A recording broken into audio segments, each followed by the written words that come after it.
Good evening दोस्तों। स्वागत है आप सभी मित्रों का आपके अपने चैनल में। तो हमने इस चैनल के माध्यम से Uttarakhand forest guard, Uttarakhand police, group C और यूकेपीएससी के अंतर्गत जितने भी एग्ज़ाम होते हैं वनडे एग्ज़ाम, तो उस परिदृश्य के हिसाब से हमने ये क्लास डिज़ाइन किया है। और आज हिंदी भाषा का विकास एवं बोलियाँ पार्ट 2 है। इससे पहले पार्ट 1 को हमने अपने चैनल पे अपलोड करा दिया है। अगर आप लोगों को नोट्स चाहिए तो आप डिस्क्रिप्शन बॉक्स में जा कर के कमेंट करिए, या फिर डिस्क्रिप्शन बॉक्स में आपको टेलीग्राम का लिंक दिया गया है। आप टेलीग्राम से नोट्स को डाउनलोड कर सकते हैं। ठीक है। तो इससे पहले हमने भाषा किसे कहते हैं काफ़ी बढ़िया तरीके से भाषा पे चर्चा किया था। अब यहाँ पे जो भाषा का हमने विकास देखा, ठीक है, क्योंकि हिंदी भाषा की जो उपभाषाएं हैं, क्योंकि 5 उपभाषाएं हैं और 17 बोलियां हैं, तो इसी पे हमने चर्चा करना है आज। हमने पहले 5 उपभाषाओं के नाम याद रखने हैं, फिर जो उसके 17 बोलियां हैं उसे भी याद करने हैं, क्योंकि यहाँ से बहुत सवाल पूछे जाते हैं। तो हिंदी भाषा की उपभाषाएं तो 5 उपभाषाएं और 17 बोलियां। तो जो ये 5 उपभाषाएं हैं ये है पश्चिमी हिंदी, पूर्वी हिंदी, राजस्थानी और पहाड़ी और बिहारी। आपको इसे याद रखना है। पश्चिमी हिंदी, पूर्वी हिंदी, राजस्थानी, पहाड़ी और बिहारी। जो पश्चिमी हिंदी है वो किस अपभ्रंश से निकला है, तो आप कहेंगे सौरसैनी अपभ्रंश से। मैंने नीचे पीडीएफ में लिखा है सौरसैनी अपभ्रंश से। और जो पूर्वी हिंदी है ये अर्धमागधी, किस अपभ्रंश से? अर्धमागधी। ठीक है, आप याद कर लीजिएगा। वही राजस्थानी ये है आप लोगों का सौरसैनी अपभ्रंश से। जो पहाड़ी हिंदी है ये खस या सौरसैनी अपभ्रंश से। और इसके बाद जो बिहारी है वो मागधी से निकली है। ठीक है, कई बार ऐसे पूछे जाते हैं सवाल कि पश्चिमी हिंदी किस अपभ्रंश से निकला है, तो आप कहेंगे सौरसैनी अपभ्रंश। पूर्वी हिंदी अर्धमागधी, राजस्थानी सौरसैनी अपभ्रंश, पहाड़ी खस अपभ्रंश और बिहारी मागधी अपभ्रंश से। ठीक है। पश्चिमी हिंदी की जो बोलियां है वो है खड़ी बोली, ब्रजभाषा, हरियाणवी और बुंदेली। ठीक है। और यहाँ पे एक और होगा कन्नौजी। तो पश्चिमी हिंदी के अंतर्गत यहाँ पे कितनी बोलियों को रखा गया है? 5। महत्वपूर्ण है, आप इसे याद कर लीजिएगा। खड़ी बोली, ब्रजभाषा, हरियाणवी, बुंदेली और कन्नौजी। हम चर्चा डिटेल से थोड़ी देर में करेंगे। आपको ये पाई चार्ट ऐसा ही बनाना है। पूर्वी हिंदी की बोलियां हैं अवधी, बघेली और छत्तीसगढ़ी। राजस्थानी के अंतर्गत जो राजस्थानी बोली है, पश्चिमी राजस्थानी में मारवाड़ी बोली जाती है, पूर्वी राजस्थानी में जयपुरी या ढूढ़ानी, उत्तरी राजस्थानी में मेवाती और दक्षिणी राजस्थानी में मालवी। वैसे ही पहाड़ी बोलियां के अंतर्गत पश्चिमी पहाड़ी, मध्य पहाड़ी और नेपाली। पश्चिमी पहाड़ी जहां आपके हिमाचल प्रदेश देहरादून का जो जौनसार बाबर क्षेत्र है उसके अंतर्गत। वही मध्यवर्ती के अंतर्गत कुमाऊनी, गढ़वाली। बिहारी बोलियां के अंतर्गत भोजपुरी, मगही और मैथिली। इसके अंतर्गत 3। पहाड़ी बोली के अंतर्गत मुख्यतः 2 या 3। राजस्थानी के अंतर्गत 4, पूर्वी के अंतर्गत 3 और पश्चिमी के अंतर्गत 5 बोलियां। ठीक है, आपको ये डायग्राम ऐसा ही बनाना है और आपको बढ़िया तरीके से इसे याद करना है। ठीक है, यहाँ से सवाल बहुत अच्छा बनता है और इतना टफ बनाता है आयोग कि ब्रजभाषा किस बोली के अंतर्गत? पश्चिमी, पूर्वी, राजस्थानी। तो आप आसानी से पश्चिमी हिंदी लगा करके आ जाएंगे। हाँ, अब हम डिटेल से चर्चा करते हैं। जो बोलियां हैं, जो 17 बोलियां हैं ना, उस पर हमने चर्चा करना है। जॉर्ज ग्रियर्सन ने 1894 में भारतीय भाषाओं का सर्वेक्षण किया। ठीक है, तो पूछा जाएगा सबसे पहली बार भारतीय भाषाओं का सर्वेक्षण किसने किया, तो आप कहेंगे जॉर्ज ग्रियर्सन ने। ठीक है, जिसके तहत उन्होंने ए लिंग्विस्टिक सर्वे ऑफ इंडिया ग्रंथ की रचना की। तो आपसे सीधे सीधे सवाल पूछा जाएगा, ए लिंग्विस्टिक सर्वे ऑफ इंडिया ग्रंथ की रचना किसने की? तो आप कहेंगे जॉर्ज गियर्सन साहब ने किया था। ओके, याद कर लीजिएगा, ठीक है। पश्चिमी हिंदी की सभी बोलियों का विकास शौरसेनी अपभ्रंश से हुआ है और इसके अंतर्गत हिंदी की 5 बोलियां को रखा गया है। ये हमने पहले भी चर्चा किया। अब वो 5 कौन कौन से? कौरवी है, ब्रजभाषा है, हरियाणी है, बुंदेली है और कन्नौजी है। ठीक है, अच्छे से याद करना है आप लोगों को। तो सबसे फर्स्ट जो बोली है वो है कौरवी। कौरवी को खरी बोली भी कहा जाता है। ठीक है, आप याद कर लेंगे और इम्पोर्टेंट लगाएंगे कि कौरवी का अन्य नाम क्या है? खरी बोली। ठीक, इस भाषा का जो मूल नाम था वो कौरवी ही था। ठीक है, साहित्य भाषा बनने के बाद दोस्तों इसे खरी बोली का नाम दिया गया। यानी साहित्य भाषा बनने के बाद कौरवी को क्या नाम दिया गया? खरी बोली का नाम दिया गया। राहुल सांकृत्यायन ने दोस्तों, किसने? राहुल सांकृत्यायन ने इसे कौरवी नाम दिया था। कौरवी नाम किसने दिया खरी बोली को? राहुल सांकृत्यायन ने दिया था। ओके, याद कर लीजिएगा। खरी बोली का अन्य नाम सरहिंद भी है। तो आपसे सीधे सीधे पूछा जाएगा कि कौरवी या खरी बोली का अन्य नाम क्या है? तो सरहिंदी है। ठीक है, जो हमारी कौरवी बोली है ये मेरठ, बिजनौर, मुरादाबाद आदि क्षेत्रों में बोली जाती है। आपसे यह नहीं पूछा जाता है कि कौन से क्षेत्र में खड़ी बोली को बोला जाता है। आपसे ये 2 सवाल ज़्यादा इम्पोर्टेंट आपके लिए बन जाते हैं। ठीक है, मेरठ की खड़ी बोली मानक भाषा मानी जाती है। ठीक है, जो मेरठ के आसपास बोली जाती है उसे मानक भाषा माना गया है। अब हमने फर्स्ट बोली को कंप्लीट कर लिया पश्चिमी हिंदी के अंतर्गत कौरवी को। अब हम इसी के अंतर्गत जो नेक्स्ट जो बोली है वो है ब्रजभाषा। ठीक है, तो इसका विकास भी शौरसेनी अपभ्रंश से ही हुआ है। ठीक है, और इसका जो मुख्य केंद्र है वो है मथुरा के आसपास, जैसे आगरा, बरेली, ठीक है, गुड़गांव आदि क्षेत्रों में सॉरी ब्रजभाषा बोली जाती है। ठीक है, इसे याद कर लेंगे आप लोग। ब्रजभाषा पश्चिमी हिंदी की एक प्रमुख बोली है और आपको यहाँ पे याद रखना है कि क्या ब्रजभाषा भारत देश के बाहर भी बोली जाती है? हाँ दोस्तों, भारत देश के बाहर तजाकिस्तान में ब्रजभाषा बोली जाती है। तो एग्जामिनर ये सवाल 2 बार पूछ चुका है कि ब्रजभाषा भारत देश से बाहर किस देश में भी बोली जाती है? तो आप कहेंगे तजाकिस्तान में बोली जाती है। और जो ब्रजभाषा है ना, यह कृष्ण भक्ति काव्य की एक मातृभाषा है। जो ब्रजभाषा है ये कृष्ण भक्ति काव्य की एकमात्र भाषा है जिसको चरम पर पहुंचाने का कार्य दोस्तों सूरदास ने किया। यानी ब्रजभाषा को चरम पर पहुंचाने का काम किसने किया? सूरदास ने किया, क्योंकि ये कृष्ण भक्ति काव्य की एकमात्र भाषा भी है ब्रजभाषा। दोस्तों बंगाल है ना, जो बंगाल, पश्चिम बंगाल में ब्रजभाषा को ब्रजबुली कहा जाता है। क्या कहा जाता है?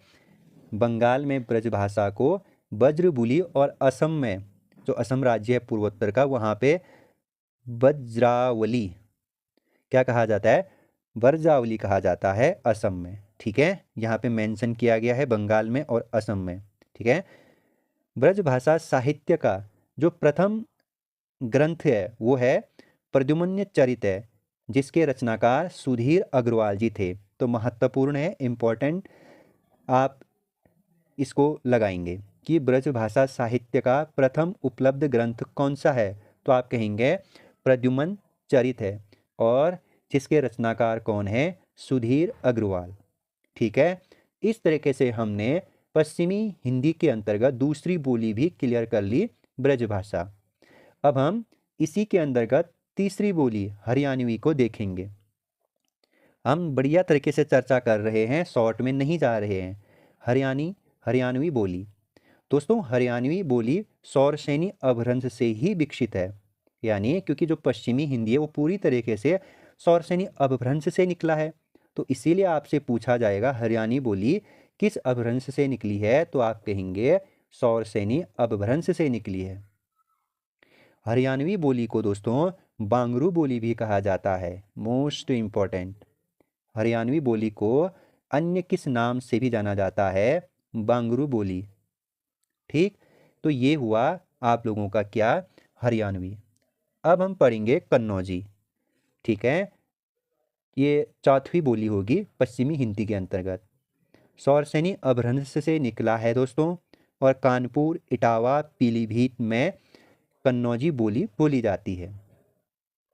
अब लास्ट है बुंदेली बोली। जो बुंदेली बोली है ये भी सौरसेनी अपभ्रंश से ही निकली है, और झांसी व ग्वालियर के आसपास इसे क्या किया जाता है? बोला जाता है। ठीक है, इस बोली को, इसे आप याद कर लीजिएगा। अब हम पश्चिमी हिंदी को जब हमने क्लियर कर लिया है, अब हम पूर्वी हिंदी को पढ़ेंगे। ठीक है, क्योंकि फर्स्ट उपभाषा क्लियर हो गया है, तो अब हम नेक्स्ट उपभाषा पूर्वी हिंदी के अंतर्गत बोली जाने वाली बोलियों पे चर्चा करेंगे। पूर्वी हिंदी का विकास अर्धमागधी अपभ्रंश से हुआ है। जो पूर्वी हिंदी है ना, उसका विकास अर्धमागधी अपभ्रंश से हुआ है। इस के अंतर्गत 3 बोलियों को शामिल किया गया है: अवधी, बघेली, छत्तीसगढ़ी। इसे याद शॉर्ट में क्या कर सकते हैं आप? ABC, अवधी, बघेली, छत्तीसगढ़ी, ऐसे करके याद कर लेंगे आप। ठीक है, अब जो अवधी बोली है इसका मुख्य केंद्र दोस्तों अयोध्या है। कहाँ है? अयोध्या है। देश के बाहर दोस्तों फिजी जो देश है वहाँ पे अवधी बोली बोली जाती है। ये इम्पोर्टेंट है। भारत देश के बाहर अवधी बोली किस देश में बोली जाती है? आप कहेंगे फिजी में। वैसे ही हमने एक भाषा की चर्चा की थी आपके सामने, ब्रज भाषा। ब्रज भाषा देश के बाहर तजाकिस्तान में बोली जाती है। ठीक है, इसे आप याद कर लीजिएगा। दोस्तों एक हमारे मशहूर लेखक है मलिक मोहम्मद जायसी। इन्होंने एक रचना की है पद्मावत। पद्मावत के लेखक कौन है? मलिक मोहम्मद जायसी। और हमारे जाने माने तुलसीदास जी, जिन्होंने रामचरितमानस की रचना की है। इन्होंने अवधी भाषा में क्या लिखा है? रामचरितमानस। और मलिक मोहम्मद जायसी ने पद्मावत लिखी है दोस्तों। ठीक है, याद कर लीजिएगा। जबकि अवधी की पहली रचना चंदायन या लोरकहा मानी जाती है, जिसके रचनाकार मुल्ला दाऊद थे। तो क्या याद करना है आपको? आप लोगों को याद करना है अवधी की पहली रचना। ठीक है, कौन सी है? चंदायन, जिसके रचनाकार कौन है? मुल्ला दाऊद।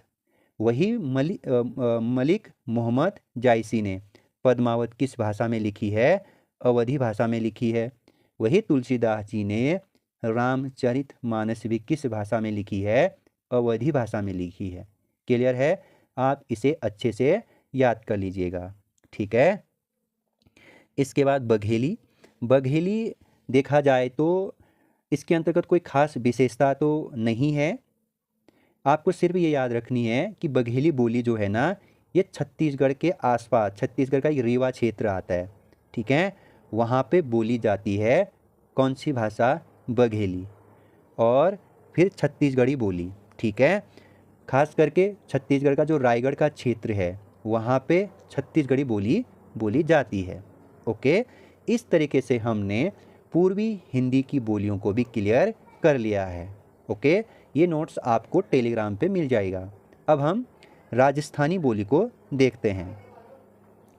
ठीक है, राजस्थानी हिंदी का विकास दोस्तों सौरसेनी अपभ्रंश से हुआ है।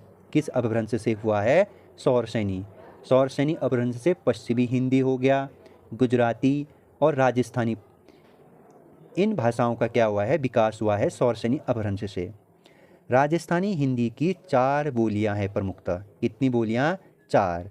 यहाँ पे मैंने आप लोगों को पूरब, पश्चिम, उत्तर, दक्षिण से दर्शाया है। यहाँ पे देखो, आपसे सवाल किस तरीके से पूछा जाएगा। मेवाती जो राजस्थानी हिंदी के अंतर्गत प्रमुख बोली है, वह राजस्थान के किस क्षेत्र में बोली जाती है? तो आप कहेंगे उत्तरी राजस्थानी में बोली जाती है मेवाती। वहीं दक्षिण में मालवी, वहीं पश्चिम में मारवाड़ी, वहीं पूर्वी में जयपुरी या ढूढ़ानी बोली बोली जाती है। ओके दोस्तों, आप इसे अच्छे से याद करेंगे। ठीक है, इस तरीके से हमने जो हमारी तीसरी उपभाषा थी राजस्थानी हिंदी, इसे भी क्लियर कर लिया है। अब हम बिहारी हिंदी को पढ़ेंगे। बिहारी हिंदी के अंतर्गत दोस्तों 3 प्रमुख बोलियों को रखा गया है, मैथिली, ठीक है, भोजपुरी और बिहारी। ठीक, अब जो बिहारी हिंदी है ये मागधी अपभ्रंश से निकला है। किस अपभ्रंश से निकला है? मागधी अपभ्रंश से निकली हुई है। ठीक है, याद कर लीजिएगा। जो भोजपुरी है इसके अंतर्गत प्रथम बोली, और जो भोजपुरी अपभ्रंशी है ये भी मागधी अपभ्रंश से निकली हुई है। ठीक, क्योंकि ये भोजपुर गांव में बोली जाती है, इसी आधार पे इसका नाम भोजपुरी पड़ा। आपकी जानकारी के लिए बता देता हूँ दोस्तों, भोजपुरी बोली हिंदी भाषा क्षेत्र में सर्वाधिक बोली जाती है। फिर से दोहरा रहा हूँ, भोजपुरी बोली दोस्तों हिंदी भाषाई क्षेत्र में सर्वाधिक बोली जाने वाली बोली है। कौन? भोजपुरी। ओके, अब जो हमारी भोजपुरी है ना, ये भोजपुरी दोस्तों देश से बाहर सूरीनाम, मॉरिशस और गुयाना आदि देशों में भोजपुरी बोली बोली जाती है। तो ये आप मोस्ट इम्पोर्टेंट लगा लीजिएगा कि भोजपुरी भाषा भारत से बाहर किन किन देशों में बोली जाती है? सूरीनाम, मॉरिशस और गुयाना। ठीक है, भोजपुरी बोली का शेक्सपियर भिखारी ठाकुर को कहा जाता है। इम्पोर्टेंट है, भोजपुरी बोली का शेक्सपियर किसे कहा जाता है? भिखारी ठाकुर को। इसके बाद राहुल सांकृत्यायन ने दोस्तों भिखारी ठाकुर को अनपढ़ हीरा कहा है। किसने किसको? राहुल सांकृत्यायन ने भिखारी ठाकुर को किस नाम से संबोधन किया है? अनपढ़ हीरो नाम से संबोधित किया है। ठीक है, अब हम मैथिली बोली को देखेंगे बिहारी बोली के अंतर्गत। दोस्तों इस बोली की लिपि देवनागरी व तिरहुता है। आपसे सीधे सीधे सवाल पूछा जा चुका है, मैथिली बोली की लिपि इनमें से कौन सी है? तो यहाँ पे पेपर में देवनागरी नहीं दिया गया था, तिरहुता दिया गया था। तो राइट आंसर क्या हुआ? तिरहुता और देवनागरी। मैथिली बोली के विकास में प्रमुख योगदान विद्यापति का है। किसका है? विद्यापति जी का प्रमुख योगदान है। इनकी एक रचना है पदावली। इनकी रचना का नाम क्या है? पदावली, जो मैथिली भाषा में रचित मुक्त काव्य है। क्या है? मुक्तक काव्य है। तो आपसे क्या सवाल पूछा जा सकता है? विद्यापति की रचना पदावली किस भाषा में रचित है? तो मैथिली भाषा में। दोस्तों मैथिली बोली जो है ना, हिंदी की एकमात्र बोली है जिसे संविधान की 8वीं अनुसूची में जगह दी गई है, और 92वें संविधान संशोधन 2003 के तहत इसे 8वीं अनुसूची में जो 22 भाषा है ना, उसमें शामिल किया गया है मैथिली बोली को। ठीक है, ये इम्पोर्टेंट है। इसके बाद लास्ट हमारी पहाड़ी हिंदी। ठीक है, इस हिंदी को हम 2 भागों में बांट करके पढ़ते हैं। एक हो गई पश्चिमी पहाड़ी और एक हो गई मध्यवर्ती पहाड़ी, और एक आप नेपाली। ठीक है, एक आप नेपाली को याद कर लीजिएगा।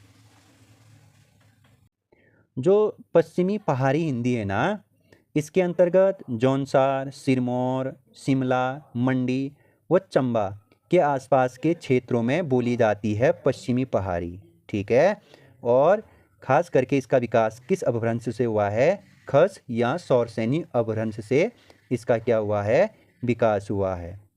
ऐसा ही मध्यवर्ती पहाड़ी हिंदी जो है वो कुमाऊनी गढ़वाली बोली जाती है इसके अंतर्गत। ठीक है, और यह 2 बोलियों का सामूहिक रूप है मध्यवर्ती हिंदी। ठीक है, जो मध्यवर्ती पहाड़ी हिंदी है। और फिर अंत में जो हो जाता हमारा जो पहाड़ी हिंदी के अंतर्गत वह है नेपाली भाषा। ठीक है, तो दोस्तों इस तरीके से हमने हिंदी भाषा के अंतर्गत 5 उपभाषाएं और 17 बोलियों को आज के चैप्टर में हमने चर्चा किया। कल हम हिंदी से रिलेटेड जो संविधान में जो आर्टिकल दिए गए हैं उन आर्टिकलों पर चर्चा करेंगे और उसके कुछ इम्पोर्टेंट फैक्ट पे चर्चा करेंगे। फिर हम इस चैप्टर को समाप्त करेंगे। हिंदी भाषा का विकास का चैप्टर फिर यहीं पे समाप्त हो जाएगा। ओके, तब तक अपना ख्याल रखिएगा। बाय बाय दोस्तों।